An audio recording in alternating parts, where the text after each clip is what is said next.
You might think that this is an academic issue. Real life situation that was brought to me not too long ago. Fellow has been married many years. He's a grandfather already.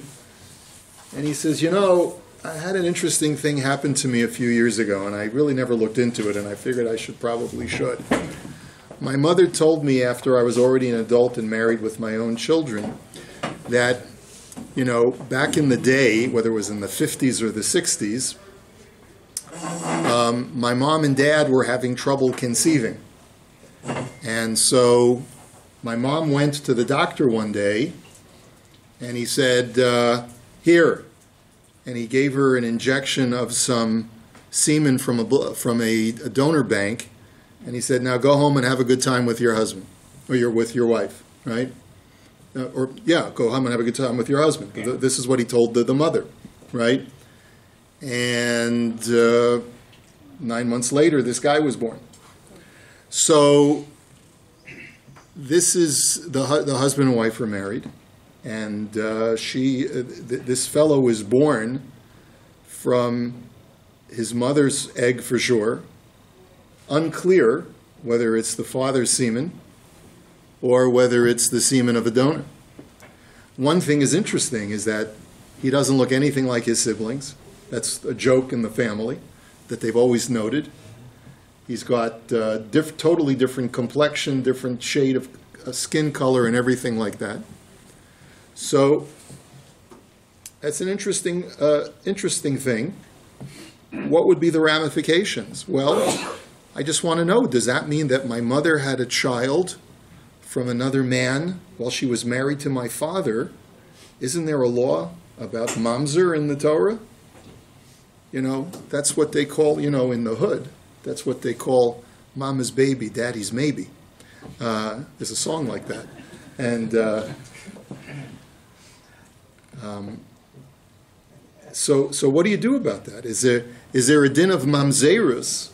Because when a woman has a child, a married woman has a child from a man other than her husband, what do we call that? That's a child from an adulterous relationship, and the child is a mamzer. So the question now is, what's the status of my kids? What's the status of their grandkids?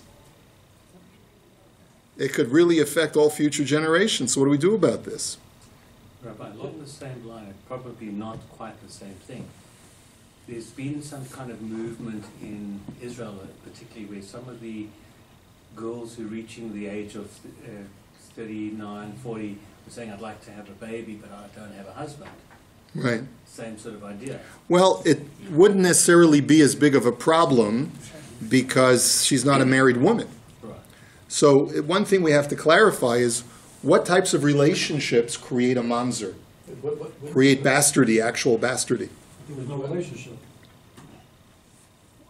There was no actual coitus, but there was, she was impregnated by a man who was not her husband. Couldn't you tell that from DNA, the husband's this fellow's DNA? Perhaps you could, but maybe they don't want to know. They want to know, what's my halachic status? The guy wants to know, what's my halachic status? Am I a mamzer or not? So I proceeded to tell him what he was, but anyway, that's a joke. But anyway. The sperm is not the father, not his father's. That's the presumption. It's certainly a possibility. He's at least the suffix, whether whether he's his father's biological child or not.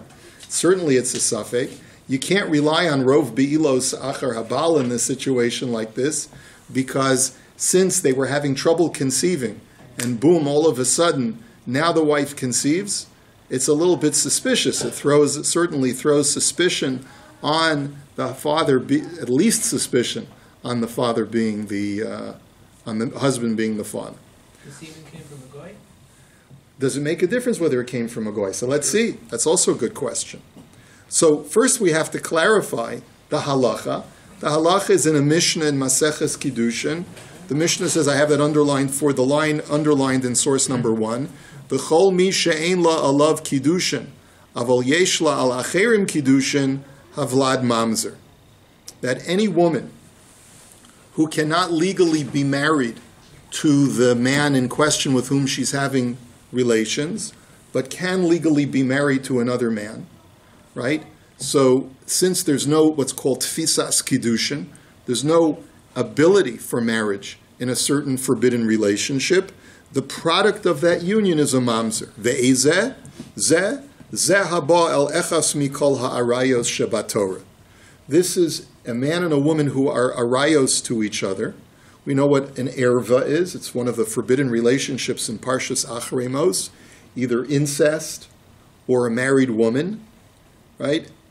So in those situations, an aunt, a sister-in-law, a sister, all of those relationships result in the child being a mamzer.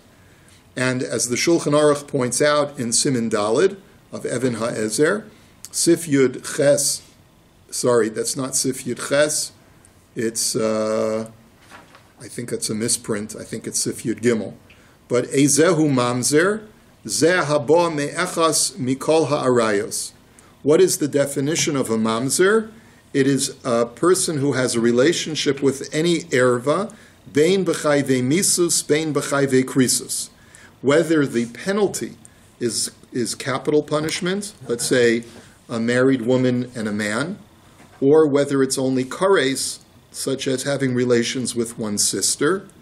So both of those result in the relationship, the pregnancy from that relationship, the child will be a mamzer. Chutz mehaba mehanida, sha'af al pi shuhu pagum, eino mamzer afilu midarabana.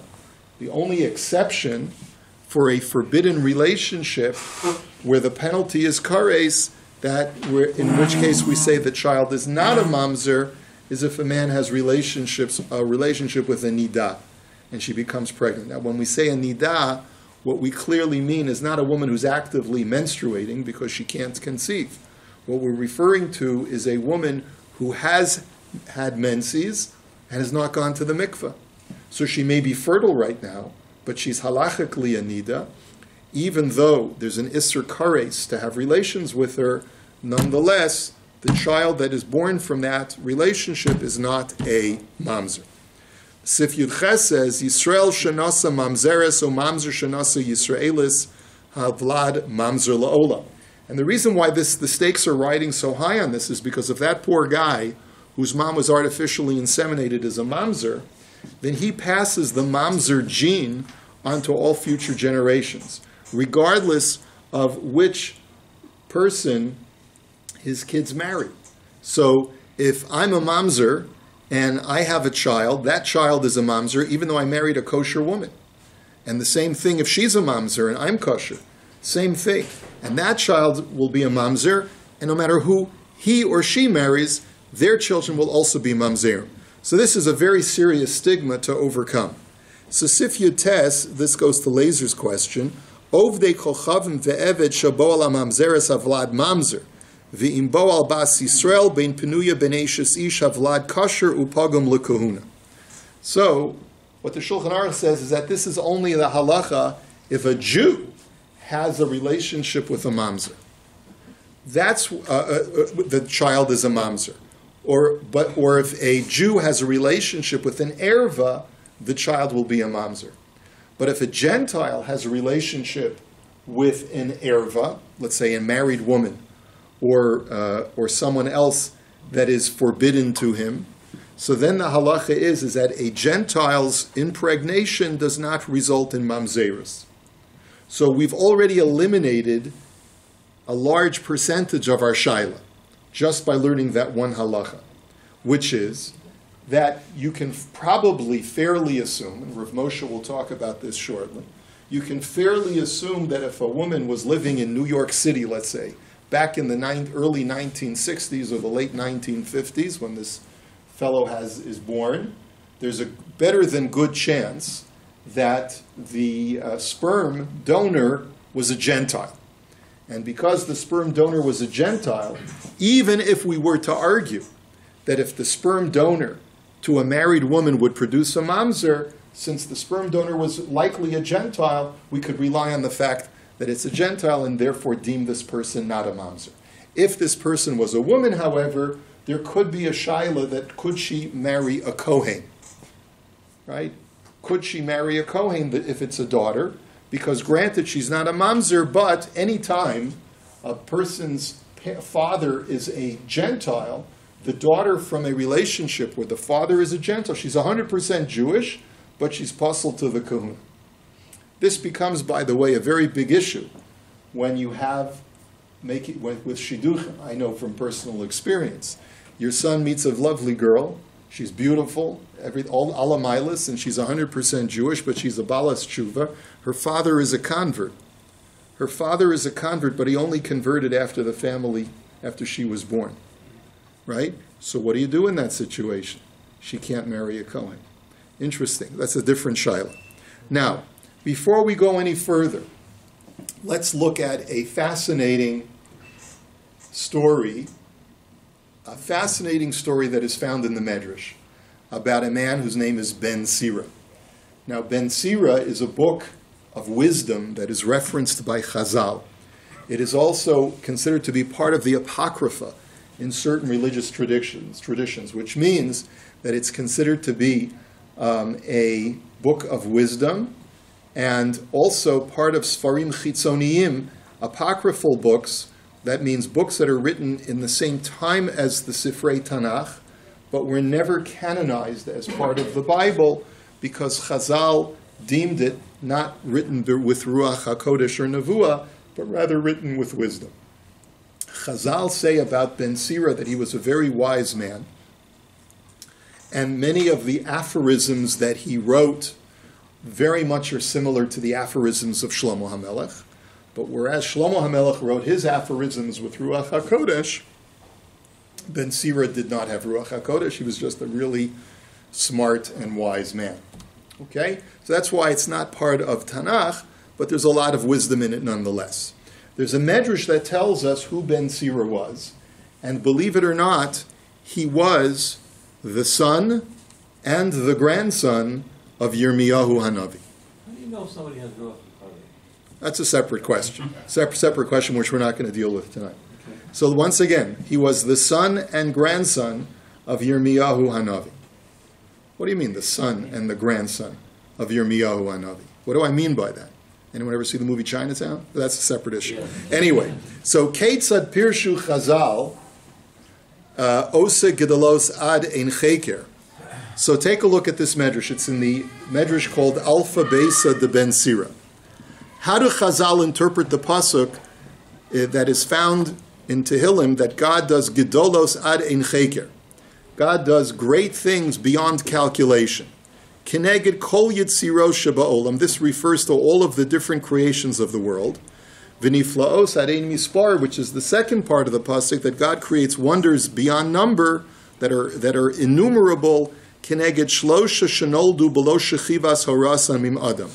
This pasuk corresponds to the wondrous phenomenon that there were three great people who were born without their mothers having intercourse. Now, this is not referring to immaculate conception, of course, because that would be the wrong religion, right? So what is the Medrash referring to over here? Ve'eluhem, who are the three people? Ben Sira, V'Rav Papa, V'Rebbi Zera. Now, Rav Papa and Rebbi Zera, we know they're Amoraim from the Gemara, right? So first we'll talk about them. V'kulam tzadikim gemurim hayu v'chachamim gedolim batorah. They were all great tzadikim and great wise men. V'amru aleim al Rebbi Zera v'al Rav Papa shemiyamei mehem lo sachu sichas chulin. Rebbi Zera and Rav Papa were not only brilliant, they were also righteous scholars. They never spoke anything wasteful, any mundane conversation. V'lo yashnu beveis hamedrash lo shinas keva v'lo shinas arai. They never took even a cat nap in the Beis Medrash. They had so much reverence for Talmud Torah. V'lo kidman adam lebeis hamedrash v'lo matzu adam yoshvim v'shoskim ele yoshvim v'shonim. No one ever came before them to the Beis. They were always the first guys there. And no one ever found them just sitting and doing nothing. Whenever you'd walk into the Beis Medrash, they were steiging. V'lo batlu mikidush hayom v'lo kinu shemra lechavereihem. They never, I think what it means is, they never stopped the sanctity of Talmud Torah throughout the day. They never used a nickname to address their fellow. V'lo niskabdu biklon chavereihem. They never took glory in their fellows' downfall. V'lo olsa kilulas chavereim al mitosam, v'lo nistaklu b'tselem demus rasha, v'lo kiblu matanos, vatronim hayu. Basically, they had alamailas. They had all of these different very character-positive traits.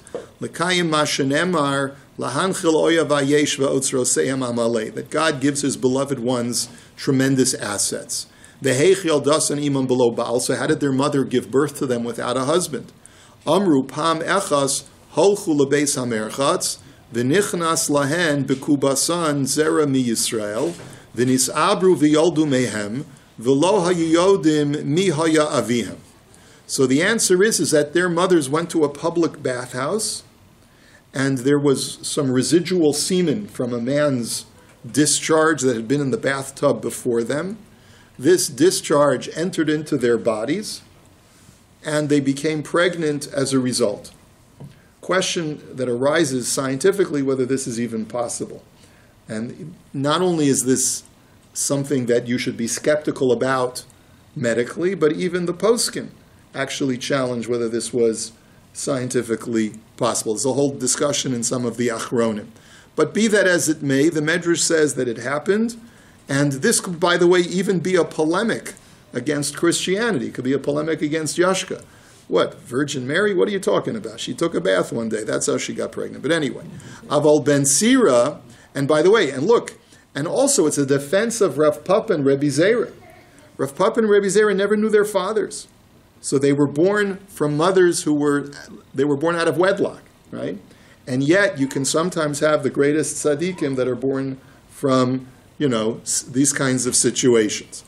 Aval ben Sira noda lo mihaya aviv vehech yaldaso ima below bi'ilas bal. Ben Sira had a similar kind of pregnancy, but we know who his father was, even though his mother and father never had intercourse. Amru aleha ki bas Yirmiyahu haisa.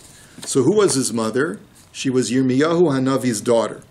Pam echas halach Yirmiyah lebeis hamerchatz umatza sham rishayim mishevet Ephraim. Once Yirmiyahu goes to the bathhouse, needed to take a bath, but he finds there truly evil people from the tribe of Ephraim who were steeped in idolatry. V'ra'a ki kula motzi and shichva zera levatala. He noticed that they were all, what's the vernacular? You know what they were doing. Yeah. They were pleasuring themselves, okay? Well, no, they weren't fornicating. No. It starts with a J, but they were doing that, and it ends with an off, right? So you know what they were doing. Okay.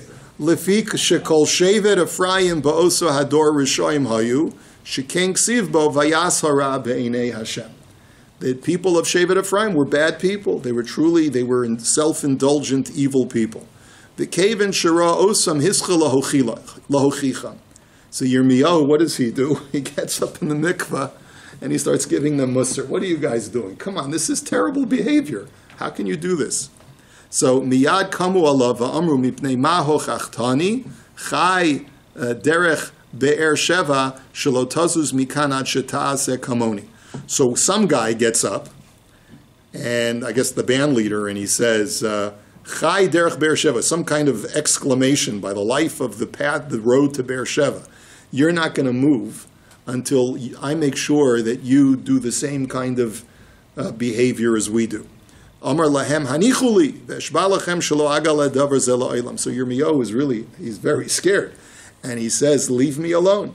I promise I'll take a shvu if you don't harass me. I won't tell anyone what you guys have done. So Amru lo v'halod Tzidkiyahu ra'a l'Nebuchadnezzar ochel arneves chaya v'nishbalo b'gzeres Hashem shelo yigal lavu bitel shvuaso v'chein ta'aseh gam ata. We don't trust you. We've heard that story before about great righteous people taking oaths to bad guys and then not keeping their oath. Tzidkiyahu took an oath to Nebuchadnezzar that he would never tell anyone that he saw him eating a live rabbit. And yet people found out. So anyway, we don't trust you. We're going to make sure that you commit the same crime so that you'll be self-incriminating if you tell people what we've done. Va'ata im ta'aseh kamonu harei tov, v'im lav nasa b'cha ma'aseh Sodom, k'dei sha'asu avosenu ba'avodah zara shalahem. And therefore you got two choices, Yirmiyahu. The first choice is you do like we're doing, or we will rape you. We will gang rape you, is essentially what they said. So, v'im ba'avodah zara haya osin kach anu b'cha al achas kama v'kama. So, they used to do this with avodah zara. We'll do it even worse. Miyad asa kein merov hapachad v'hayira mehem. So Yirmiyahu ended up, out of this tremendous fear that he was going to be gang raped, so he ejaculated into the bathhouse. U'chamo sheyatza misham hischa lekal yomo shenemar arur hayom asher yoladati bo v'yatza v'nisana al davar zeh ramach ta'anios keneged kol evarim sheba adam. And he immediately left with tremendous remorse and a feeling of guilt, fasted for 248 fast days, corresponding to every single limb in a person's body. Ushmur haisatipa shalosa tzadik ad shabasa bito shalosa tzadik lebeis hamerchatz v'nichnas bekubasa u'leshiva chadashim yolda ben b'shinayim u'v'dibor. And then, guess what? His daughter, shortly after, the men left the bathhouse, it was the women's hour, she goes into the bathhouse, her father's semen impregnates her, and she, 7 months later, gives birth to a child who is fully formed, fully developed with teeth, and is able to speak, and his name is Ben Sira. But Ben Sira is really Ben Yirmiyahu. And this medrash goes on and on and on. The story is fascinating, by the way. But in any event, there is precedent from this story in the medrash that, now let's talk about it for a second. Ben Sira, is he a mamzer? He should be a mamzer, right? Because it's a product of a father and a daughter, right? But yet, Ben Sira is known as a great tzaddik, and we have no indication that he is a mamzer, right? It seems, if anything, that he is a very, a part of the Jewish people to be exalted and extolled. So, therefore, we'll see that the story of Ben Sira is utilized by poskim to make the argument that for some reason this does not create mamzeros. It's an artificial insemination, but does not create mamzeros. Okay? How do we know for sure that it was when there's multiple from Shefer Prime within the bathhouse? It's a great question. I don't know. But it could be that Ben Sira knew with Ruach HaKodesh. If you take a look at the rest of the Medrash, he says, I know who my father is. My father's Yirmiyahu. So he had some kind of Ruach HaKodesh, at least for knowing what his parentage was. Okay? Is this outside of they say the Oitz Midrashim from Eisenstein, because he's got some really way out. He's got some way out. I got it. But it's known. It's part of the catalog of Jewish literature that is well known throughout the time, certainly of the Achronim. The question is, when did the Rishonim first discover this medrash? I don't know, but it was known. The poskim refer to this medrash. The Gemara already predates this medrash that talks about the Kohen Gadol, whether a Kohen Gadol can have, if you have a Kohen Gadol, can he marry a basula? The case is no. He's married. The Gemara talks about it's the case of a Kohen Gadol who impregnates a woman through an ambatya. Right. There is such a story. I don't remember. I didn't remember to include that here. So which one came first in terms of when is the story of this medrash of Ben Sira come? If Ben Sira is Yirmiyahu's son, then he's alive in the times of Bias Rishon or shortly after Bias Rishon. So we don't know. But it comes to us much later. We don't know when this story came to us. You already have a Gemara that talks to Ambatya and Kohen Gadol, whether he's possible. Right. But there, the only difference is that there it doesn't talk about the product of that. Right. In other words, in that situation, the issue is she still considered to be a basula? Can a girl who becomes pregnant still be considered a basula because she became pregnant through, but we don't know the status of the vlad in that Gemara. Okay. Take a look at the Bach in Siman Kuf Tzadi Hey, which is in Hilchos Nida. So we know that there's a halacha that if a person has relations with the Nida and she becomes pregnant, so there's a concept called Vlad Pogum, that the child is 100% Jewish, but there's something deficient or defective on a spiritual plane about that person. And by the way, you should know that Rav Moshe, in a separate shuvah, which we won't see tonight, addressed that very topic as far as shidduchim. You know, a lot of people say, I don't want my kid marrying a girl who's from a Baal Tshuva family because the mother never went to mikveh. And if the mother never went to mikveh, so then the child is a peguma. She has, in some way, has a defective neshama in some way. Right? You've ever heard that argument before? Yeah. Yeah, I don't subscribe to that because Rav Moshe doesn't subscribe to that. Rav Moshe says, who's to say who's pagum and who's not pagum, right? I know a lot of people whose parents went to the mikveh and I wouldn't touch them with a 10-foot pole. In other words, just because, you know, there may be that stigma, that's not a reason to break a shidduch. And Rav Moshe also says that, who knows? Maybe she went swimming in the ocean one day or in the lake one day, and and you can be somech on that. So anything could have happened. So you never know, and therefore you should not use that as an argument to break a shidduch. But the issue of Vlad Pagum is a halachic issue that is discussed in the poskim, and the Bach writes as follows: Matzasi bahago smak yoshan meha Rabbeinu Peretz. Rabbeinu Peretz is one of the Tosafis, one of the Balei HaTosfos. Shekasav isha nida yechola lishkav hasadine bala b'nizharos me'sadinim sheshachav aleihem ish acher. He writes that if when a woman is a nida, in other words, she hasn't gone to mikveh yet, she could be ovulating now, but she hasn't gone to mikveh yet, is she allowed to sleep on her husband's bed sheets? So he writes, the Rabbeinu Peretz allegedly said that it's okay for her to sleep on her husband's bed sheets, but she should not sleep on another man's bed sheets. Pentis aber mishichva zera shel acher, because we don't want her to become pregnant, because there may be some remnant of ejaculus on the sheet. She may become pregnant from it, which is really far-fetched, right, when you think about it, right? But it could happen, and we don't want her to get pregnant from another man. Va'amai eina chosheshes pentis aber benidusa mishichva zera shel bala v'avlad ben hanida. So the question is, well, then why are you giving her permission to sleep on her husband's bed sheets that may have his ejaculus? Isn't there a problem that if she hasn't gone to mikveh yet, she could become pregnant and therefore the child will be a ben nida, right?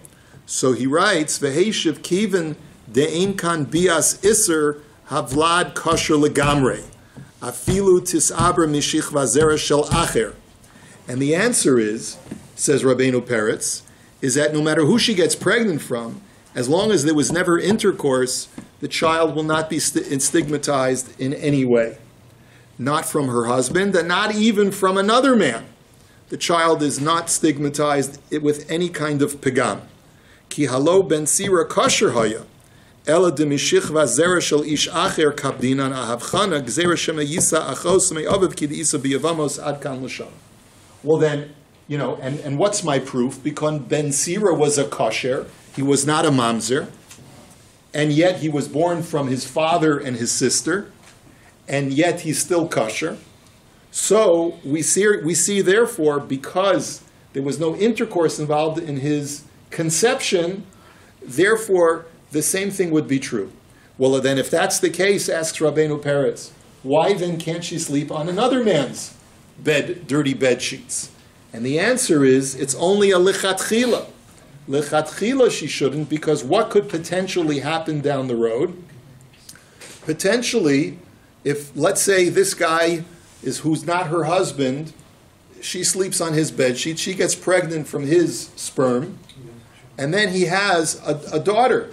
She gives birth to a boy, he has a daughter from his real wife, and they grow up together thinking that they're not related, when in the meantime they're brother and sister, and they'll think that they can get married.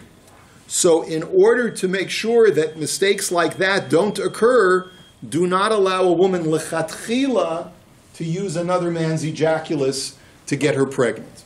So essentially, what would you infer from this Bach as far as the halacha in question? Even if, let's say this question, laser, comes up in Eretz Yisrael.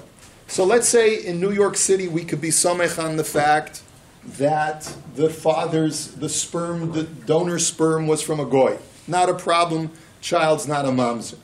But what about a woman who grows up in Eretz Yisrael, and the doctor puts in sperm from an Israeli sperm bank, where there's a chazaka that it's from a Jewish donor. So in that situation, argues the Rabbeinu Peretz that the child is not a mamzer, right? But lechatchila, she shouldn't do it because who knows? That guy who gave his sperm to the sperm bank may have other kids, and when she has a child, she won't know that they're siblings or half siblings, right? And that could create problems down the road if they happen to meet each other quite innocently and they end up getting married. Now, comes along the Beis Shmuel in Even HaEzer Siman Aleph, and he talks about the very same thing, because Siman Aleph talks about different types of pigam, and Kosav, I think it's Chelkas Mechokek, I'm not sure whether it's, I think so. Yesh lehistapek isha shenisabra be'ambati im ha'av kiyem pru urvu v'im nikra b'no l'chol davar. If a woman became pregnant through a man's sperm in the bath, and then she has a child, has the man fulfilled the mitzvah of pru urvu by having his sperm used? Sort of like saying, if you donate your sperm to a sperm bank and a woman becomes pregnant from it, do you fulfill your mitzvah of pru urvu thereby? So, and also, what is the pedigree of that child? Is that child considered my child as far as Yerusha, as far as maybe if I'm a Levi, he's a Levi, if I'm a Kohen, he's a Kohen? V'heish lahavi raya, mashakasav bahago smak v'habach hevi b'yordeisim kuf tzarihei, isha musheres sha'al tishkav al sadin sheshachav aleim isha acher pentis abra mishich v'azera shal acher, gzem shema yisa achos me aviv nishma dahavi b'no l'chol davar. So the Beis Shmuel simply says, based on what the Rabbeinu Peretz wrote, that the reason why we don't allow a woman to get pregnant from a sperm bank or from someone else's sperm is not because of bastardy, but rather out of a concern that the sperm donor may have other children and the kids may grow up and meet each other. So you see that the child is miyuchas after the sperm donor, and it is considered his child. So that raises so it sort of helps us define a lot of these different issues. The Shiltei Giborim in Maseches Shavuos also quotes the Rabbeinu Peretz in source number 6, where he writes, Od matzasi shenisha leha maharam lama ein nizharin. I think this is the maharam in this case, because just of the context, because previously he talks about the maharami Rutenberg. Lama ein nizharin melishkav ha'isha kisheina tahora b'sadinim sheshachav bad baila dilma tisabre me oso hazera v'yav lad ben hanida kamo sheshochin shalotishka b'sadin sheshachav ben adam acher petisar mebiti bazera shehitel ba'osam sadidim kehahida ben sira. So the Maharam says that we were asked the question, why do we say that it's okay for a woman to sleep on her husband's dirty sheets, even though it may have ejaculus on it, whereas we're machmir not to let her sleep on another man's dirty sheets? V'heishiv dekiven dahavlad shu ben anida hu kasher l'chol davar ein choshesh in la va'afilu shu hu pagum. So his answer was slightly different from the language of the Bach and the way the Bach quotes it. But he says is that because the worst is that the child would be pagum because the mother is a nida, if they actually had intercourse. And here, since they're not having intercourse, it's not so bad. So there's no reason to be choshesh for it. So imkein hachanami ein lachush gamatzas b'tshuvas harashin ishal al zeh v'hishiv lahakelayin sham b'tshuvasav. And he says the rush is also makel. It's a little bit ambiguous from the language of the Shiltei Giborim as to whether he's matir it completely for reasons that we said before, because the child has no stigma, or because since it sounds the same, but it's not 100% clear. Anyway. Let's take a look at source number 7. Rav Moshe wrote 3 tshuvas on this whole shaila of a woman being impregnated from a sperm bank while she's a married woman. And the couple are having trouble conceiving. And the reason why he wrote 3 tshuvas, as you'll see, I don't know how much we'll have time for this evening, is because he took a lot of heat. With Satmar Rebbe, you're familiar with the tshuva. The Satmar Rebbe wrote a tshuva, and Rav Breish wrote a tshuva also expressing concern. Rav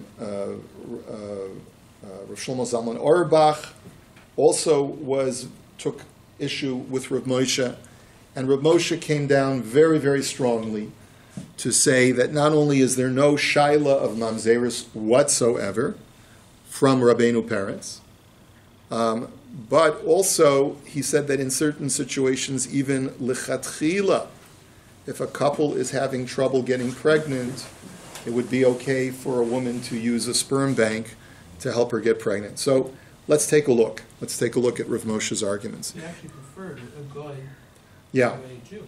Preferred as a goy to a Jew, because then, right, it obviates a lot of the issues, right? Now, one of the things that, one of the reasons why these tshuvas are so valuable is because you get to see some of the language that Rav Moshe writes, and it's really, it's very insightful, some of the language. So let's take a look at the first tshuva, which is in Even HaEzer Chelek Aleph, Siman Yud. And it's a little bit strange to me, because even though Siman Yud appears earlier in the Igros Moshe, it's dated Tafshin Chaf Aleph, whereas the second tshuva that we'll see, which is Ayin Aleph, is dated Tafshin Yud Tes. So I don't know why they're chronologically out of order. But whoever put together Igros Moshe, I assume Rav Moshe at the time, sort of organized the tshuvas. I don't know why Yud comes before Ayin Aleph if it happened 2 years before. But let's take a look. B'isha shezorak harofe b'me'eha zera shel ish acher. The doctor, literally, the doctor threw into her kishkas the seed of another man. Which seems to be, it's exactly the way that guy described it to me. He said, my mother told me that he put my mother in stirrups and took out a big syringe and just stooped her with a whole bunch of seminal material, right? Or that's what they did. The doctors just stooped them in with this stuff and said, okay, go home and go home and be with your husband now. So that's how they inseminate animals, exactly. So that's what the doctors were doing back then. It wasn't like so scientific the way we do it, today. It was just, that was the way. Hine bidvar ha'isha, asher avru ke'eser shanim v'lo yolda, v'hachisaron amru harofim shuhu mimenu. So there's a woman that 10 years have gone by, the couple have not had children. And the doctors say that it's his problem. He's got a low sperm count, whatever the issue is.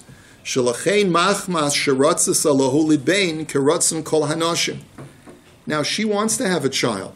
So a callous poisek would say, are you happy being married? Yeah. Does your husband want to have kids? No, he's okay. So what are you complaining about? You have no mitzvah of pru or vu. What's the big deal? You could make that argument, right? She has no mitzvah of pru or vu. So listen to the sensitivity of Rav Moshe. He says, she wants to have a child like all other women. Right? Uchidiisa biyavamos daf samachei da'af da'halacha delo mifkeda isha amitzvahs priya urvia mikol makom koifen habal legarsha v'litain laksuva b'taina demisibo dilea maiti havi Allah da'achitza.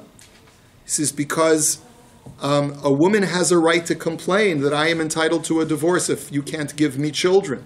Because what's going to happen to me in my old age? Isn't this woman going to need a stick for her hand and a shovel for her burial? Meaning that every elderly person needs a younger person, a child in their life to help them in their old age. I'm sure many of us in this room have felt the great privilege, but also the great responsibility of having to care for elderly parents. And that's what this woman wants. She says, when I get old, I want to be able to have someone take care of me so that I don't die alone, and I'll die, without anyone to bury me, without anyone to take me in my old age. Uvelo ze yadua, gam me ha'umos hakdoshos, gam me ha'imahos hakdoshos, sharatzu laholid v'chol nashi da'almakin. We know in this week's parsha, Hava livanim vim ayin mesa anochi. Rachel says to Yaakov, give me children, if not, I'm a dead person. Right? Halcha l'raharofe v'zorak berachma zera shel ish acher shelo birshus ba'ala. She went to the doctor. The doctor did exactly what I described. Didn't ask the husband's permission. Just said, here, go home. V'nishal malas kavodo mehabali muteres lo ve'echu din avlad. So now the husband wants to know, oive, my wife has been defiled. She's been impregnated by another man. Am I even allowed to be with her? And what will be the status of this fetus? Hine barur shebelo bias ish lo nesra ish labayla ve'isr soita labala hu rak mitzad isr habia velo mitzad hazera shel ish acher sheyesh b'me'eha.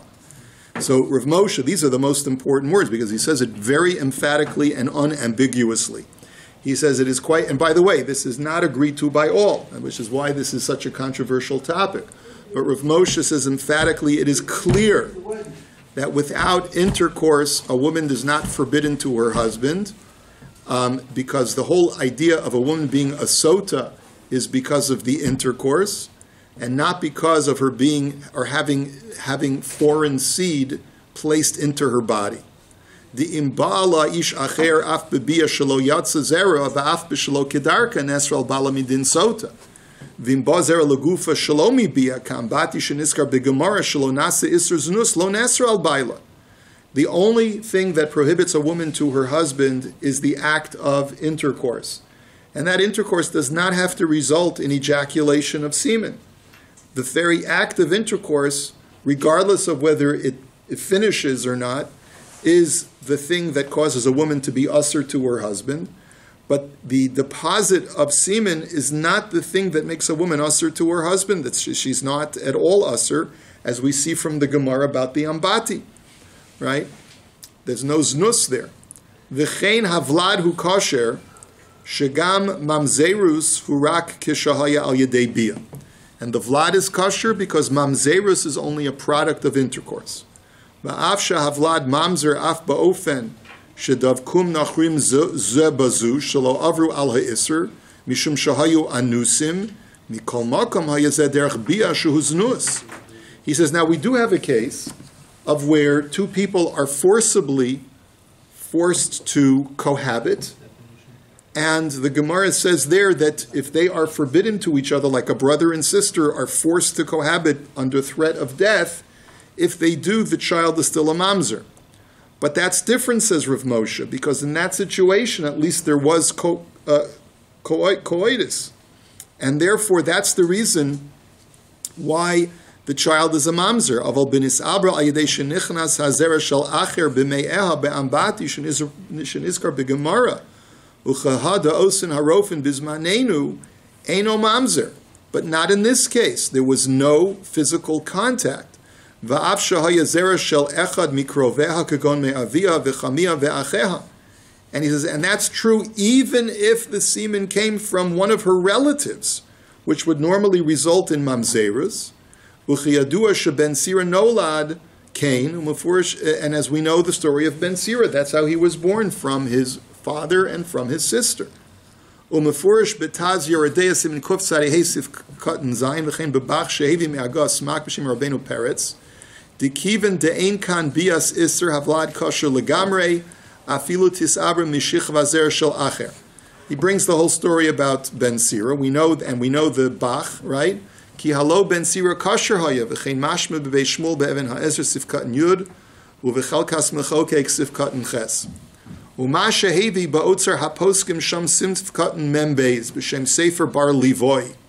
Now, you will find that there is a dissenting opinion from that's brought in the Sefer Otzar HaPoskim, Siman Aleph Sifkat and Membeis.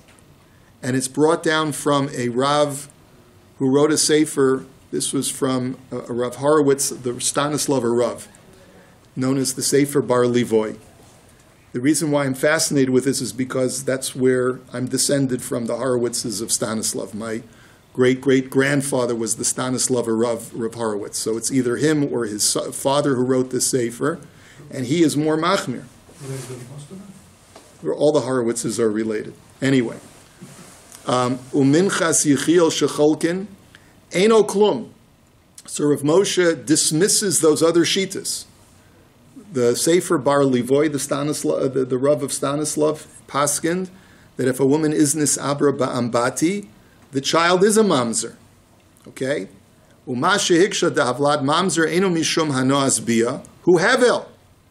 And what his question over there in the Sefer Minchas Yechiel, that he says that why should you think that the Vlad's mamzerus should be dependent upon the pleasure that is derived at the time of bia?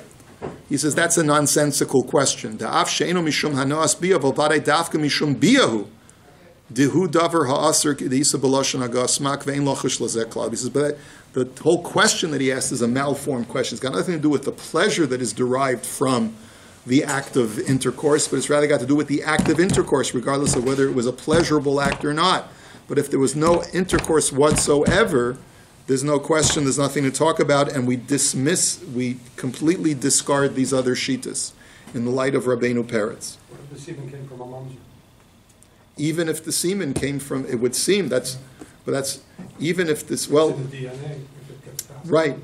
So you're asking the question, what if the semen came from a mamzer? Well, you'd have to make that assertion that you know from whom the donor is. Interestingly enough, here's something quite interesting. This question that you just raised, Izzy, is raised by Rav Breish in the Chelkas Yaakov in like a postscript from Rav Breish. If you take a look on page 6, he writes as follows. At the very bottom, where he's machmir, and he says, at least lechatchila, a woman should not be artificially inseminated during marriage. He writes, va'ayin lekamen b'shulei hadaf. You see, beis shenhei b'shulei hadaf? That means sort of like a footnote or a postscript. He writes, va'ayin lekamen sifchaf b'haras os yud aleph mi beis Shmuel eben ha'ezer simen dalet b'ika filu rak mamzer echad havlad safek mamzer. If a woman got pregnant, and you don't know who in town got her pregnant, but one man in town got her pregnant, we don't know who the father is. If there's even one mamzer in the whole town, then the child is a safek mamzer. Kishi'i efshar livdok osa mimini sabra, when you can't ascertain from whom she got pregnant. Ube'ir rabasi de New York vada yesh mamzerim. In a big city like New York, he probably bumped into one on the street, right? There's for sure mamzerim. They may be driving taxis, who knows, right? V'hazera shaba mehem vadai havlados kayotze bahan. Just as you had said, Izzy, if a woman gets the semen from a mamzer, then the child will be a mamzer in that case. Shedinon ki mamzerim v'lo mahani lazeh harov ksherim. And so he wants to argue, Rav Breish, that there's another reason why you have to be machmir, is that it's a safek mamzer. So fine, it's not a vadai mamzer because there was no intercourse. Okay? But what about safek mamzer? If it comes from a sperm bank, there's a possibility that one of the donors to that sperm bank was a mamzer. Now, Rav Moshe would argue with that. Why? Because Rav Moshe would say that you had the vast majority are Gentiles. And so maybe you only have to be choshesh for mamzerus when they're all Yidden. Right? But to make this clear, everybody would agree that the mamzerus quality passes on even without bia. That's correct. That's what Rav Breish is arguing. Yeah. But which again, I don't know if everyone agrees to it, but he's the only one that I found that raises that issue. Well, I might have missed the point. Ben Sira, I mean, where does it say that Ben Sira wasn't the mamzer? I mean, based on his merits? That's a good question. It's just taken as a given from Rabbeinu Peretz that he wasn't a mamzer. so I guess It could be just the very fact that he is extolled by Chazal, that itself indicates, and no one ever calls him out for being a mamzer. That in itself would be a reason to assume that he wasn't a mamzer. Okay, the other question is, what is the source that would say that there's a distinction that's being made by the Puskin here between the semen entering the womb or the uterus, whatever, and the union of intercourse? There's a distinction, right? Correct. So what's the source of that distinction? I mean, Well, this is Rav Moshe's argument. Rav Moshe's argument is that it must be, he hasn't really defined the source clearly yet, but he's told us that it is the act of intercourse, which is the adulterous act. Because after all, when you look at the psukim, the Torah says, Lo sikravu legalos erva. You may not come close to reveal the nakedness of someone who is forbidden to you. That's the source text for knowing that the child that comes from that union is a mamzer. So if there's never been that kurva, there's never been that physical connection between the two parties, it stands to reason that it doesn't create mamzerus.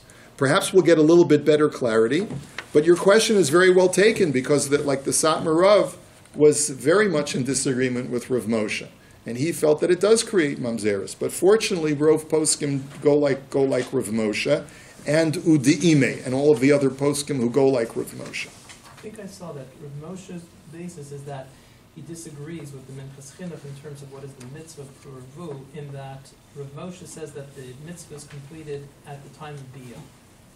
Whereas the Minchas Chinuch says the mitzvah of Puravu, you have to have children. So the fulcrum really lies on what is the act of Biyah. And according to Rav Moshe, if there's no Biyah, makes no difference how the children come about. In other words, there is no, that relationship is what defines that act. One second. According to Rav Moshe, you fulfill Pururvu with the act of Biyah. You fulfill the act. And what if what if there's no conception at the time of Biyah? You still fulfill the mitzvah of Pururvu? Rav Moshe is dealing with the question of at what point is this mitzvah of Pururvu? So in other words, it's a secondary question, which is, let's say this family now comes and they say that have they fulfilled the mitzvah of Pururvu with an artificial insemination?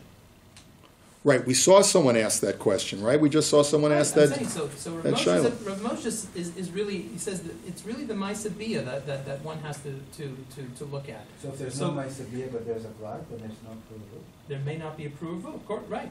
And how would that, so you're saying because the vlad is not miyuchas to the father? Correct. In other words, at the end, it's this. That's but even according to Rabbeinu Peretz, the vlad is miyuchas to the father. Even according to that shita that Rav Moshe is relying upon, this vlad is still miyuchas to the father. I'm saying that how he comes. I saw like the idea that Rav Moshe doesn't, for him the Maisa Biyah. In other words, that's what defines it. If there is no Maisa Biyah, that would be his. I'm not following the thread because I don't see what difference it would make. And everybody's fulfilled the mitzvah of Puravu even if they have no kids. That's right. Correct. And also Rav Moshe says his argument. I don't want to go on the sidetrack, but he doesn't say how many kids do you have. He says Yosakta b'period v'yuvia. The Gemara doesn't ask you how many children do you have. And what do you have the Gemara the Machal between Yisrael and Shama as to how you. Correct, but that's just his shita that he. All right, let me know what you find on that. I'd be interested because I don't think we're going to be able to finish tonight. So maybe you could bring me another Myra Mokum. We'll look at it next week. Let's take a look at. So let's just go a little bit further in this tshuva. So Rav Moshe, therefore, in the third paragraph of this tshuva, said that the child is kosher. The child is not a mamzer. Fourth paragraph. Im yadua shel eza adam hu imhu mishel Yehudi yihiyeh havlad aser linase lezera shel oso adam. So Rav Moshe says very clearly. He says if you do know who the donor sperm, the sperm father is, then the vlad, the child of that birth of artificial insemination, will not be allowed to marry any of that donor's other children, anyone else in that donor's family. Kidiisa b'taz shamu v'bei shmuel sham aval keven shelo yadua Yihya mutter b'chol hanashim, mishum dazlinan basa ruba nashim shemutaroslo. But when you don't know who the donor is, you can be somech on the rove, you can be somech on the fact that the majority of women out there, of available single women, are not related to that donor. And therefore I don't have to worry if I was born from artificial insemination that maybe I'm marrying my sister. Aval ha'emes she'ein lachu shehazera haya mishal Yehudi kiven sheharov he mishal Nachrim. But the truth is, Rav Moshe says it's better than that. Because even when you don't know who the donor is, that you can fairly assume that your father is a Gentile. Dilavad sheha'arim shalanu v'chol hamadina heim Rav Nochrim. He says, despite, not only is it true that in our country and in our city, there's a majority of Gentiles, like even in New York City, it's only a third Jewish, right? Still, it's 2/3 Gentile. Havu elu hamotzian zera shalem ledavar zeh vaday rov nachrim. But then he goes even further, he says, who do you think's donating to the sperm bank, right? It's not Yankel, right? Yankel's not going to donate to the sperm bank. It's Tom, Dick, and Harry. Umasha Omar Harofe Shuhu Mishal Yehudi Eino Neman. Da Omar Zeh Mishum Shechashiv Shezeh Yoser Tov Lefaneh Hashihi Yehudis. Listen to what else Rav Moshe says. Even if the doctor tells you, I happen to know that the donor is a Jew, you don't believe the doctor. Like the doctor says, I checked the guy's name and his name was Bernstein. You don't believe the doctor because the doctor is probably lying and he's only trying to humor the woman because you probably want the father to be Jewish. V'lachein leka shum chashash iser lo beha'isha labayla v'lo behavlad lahakahal. And therefore there's bichlal no problem. The woman is permitted to her husband 100%. The child is permitted to marry whoever he wants. Va'ayin ba'otzer haposkim shehevi b'shem maharsham shaf lechatchila hiter lasas kein bishatz tzarech godol. Now he quotes from the Maharsham brought in the Otzer HaPoskim that even lechatchila you can receive artificial insemination while you're married if it's a tzorech gadol. What does that mean, a tzorech gadol? Probably it means if the couple has no children. In other words, if let's say you already have kids, but you just want more, that's not tzorech gadol. Tzorech gadol is the couple is childless. V'chein b'shem sefer emak halacha. The kol sheken keshekvar nasa zeh shechas v'shalom lo lihisrachek mi'ishto. And certainly, post facto, you would not use this as a pretense to distance yourself from your wife.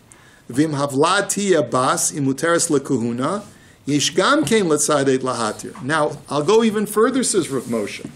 Normally, when the father is a goy and a girl is born from that union, she's not allowed to marry a Kohen. Remember, we spoke about that not too long ago, right? But I'll say even further, I'll say she can even marry a Kohen if it's a girl that's born from the artificial insemination from a goy.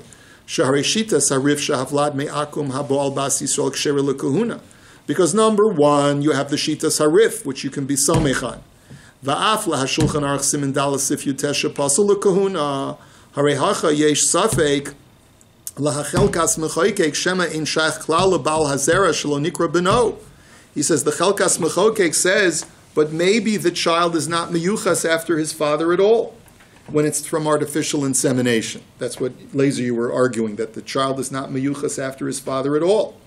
Va'af she'oser nota ka'bei shmul shehu beno v'im kein hacha olai nechshav shu zera shel akum af shelo misyaches acharav. And even if you're going to argue that the child is meyuchas to his father, and therefore this girl has a Gentile father, harei yesh kan tzas safek shemahu shel Yehudi. But maybe there's a slight chance that it's a Yid that was the donor. But using that as one possibility, plus the possibility that maybe the child is not miyuchas after the father, plus the possibility that we can go like the Rif and that the daughter of a Gentile, a father and a Jewish mother is permitted to a Kohen, you can group them all together and be mater her even to a Kohen. But Kevin Shemasik Abei Shmuel B'Sifkat and Beis Shebidiyeved Ein Motziinim Niseis LaKohen Ein LaOsra LaZusha Hu Safek. And certainly because the Beis Shmuel says that this whole din of answering the daughter of a Gentile to a Kohen is only lechatchila, but b'di'eved, if she already married him, you don't make them divorce, then because of all of these sfeikos, you can be mekel even lechatchila. Gam lashulchan aruch af mili nasi lechatchila. V'gam nira lani yazdaiti. Sha'af vlad bas Yisrael me'akam shepsula lekahuna hu nami davke k'shay derech bia shu iser v'lo me'ambati v'lochen af lekahuna ein leposla.